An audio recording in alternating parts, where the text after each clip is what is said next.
Hello everyone, कैसे हैं आप सब और आप सबकी स्टडी कैसी चल रही है। आई होप आप सबकी स्टडी बहुत अच्छी चल रही होगी फ्रेंड्स।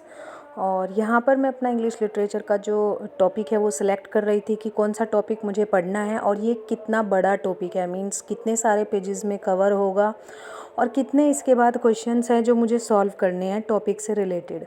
और वही डिसाइड करने के बाद मैंने अपना टॉपिक स्टार्ट कर दिया है। और यहाँ पर मैं इंग्लिश लिटरेचर का टॉपिक पढ़ रही हूँ जो कि शेक्सपियर से रिलेटेड है। शेक्सपियर के क्वेश्चंस और शेक्सपियर का जो बायोग्राफी है और उनके इम्पोर्टेंट वर्क्स है। कुछ कमेंट्स में मुझसे पूछा गया था कि क्या हमें सारे वर्क्स पढ़ने हैं या कुछ इम्पोर्टेंट वर्क्स ही पढ़ने हैं शेक्सपियर के। तो फ्रेंड्स, यहाँ मैंने आज शेक्सपियर को कवर किया है जिसमें मैंने उनकी बायोग्राफी, उनके जो मोस्ट इम्पोर्टेंट वर्क्स हैं, सभी को पता है उनकी 4 ट्रेजेडीज़ जो हैं वो बहुत ही इम्पोर्टेंट है, उनको हमें डीपली पढ़ने की ज़रूरत है।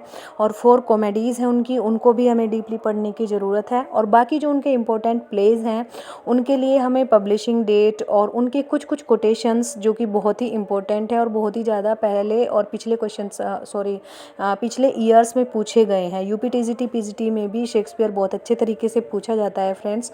तो कोटेशंस बहुत इम्पोर्टेंट रहती हैं किसी भी प्ले की।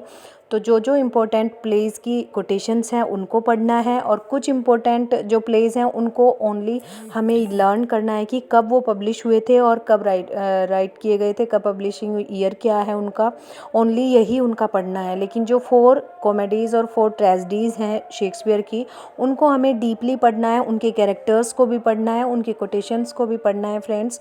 और उनके जो एक्शंस हैं, जो एक्ट हैं, उन एक्ट में क्या क्या परफॉर्म किया गया है, बीच से क्वेश्चंस भी कभी कभी पूछ लिए जाते हैं, उनमें से भी हमको उसके लिए पढ़ना रहता है। तो यहाँ पर मैं शेक्सपियर कंप्लीट कर रही थी और मैंने यहाँ पर 2 घंटे का ये सिटिंग लगाया है जिसमें मैंने शेक्सपियर को कंप्लीट किया, उनके इम्पोर्टेंट वर्क्स को भी रिवाइज़ किया क्योंकि पहले से पढ़े हुए हैं। यूपीटीसीटी के लिए हम शेक्सपियर को पढ़ते आ रहे हैं तो यहाँ पर ओनली रिवीजन ही ज़रूरी था। तो मैंने इसको पूरा रिवाइज़ कर लिया है। और 6 आवर स्टडी अभी मैं मैनेज नहीं कर पा रही हूँ क्योंकि कभी कभी कुछ ऐसा हो जाता है, जैसे कि आज मेरी बेटी का वैक्सीनेशन था। तो वैक्सीनेशन के बाद आपको पता ही होता है बच्चे किस तरीके से बिहेव करते हैं, तो उनको संभालना थोड़ा मुश्किल हो जाता है। और इसीलिए 6 आवर स्टडी अभी नहीं हो पा रही है, लेकिन जितना भी हो पा रहा है मैं उसको कंप्लीट कर रही हूँ। और वीक 4 मेरा अभी रनिंग में है, वीक 4 अभी कंप्लीट नहीं हुआ है। जैसे ही कंप्लीट होता है पार्ट ए के लिए तो मैं आप लोगों से शेयर करूंगी कि वीक 4 का रिज़ल्ट कैसा रहा और टॉपिक्स मैंने कैसे कंप्लीट किए फ्रेंड्स।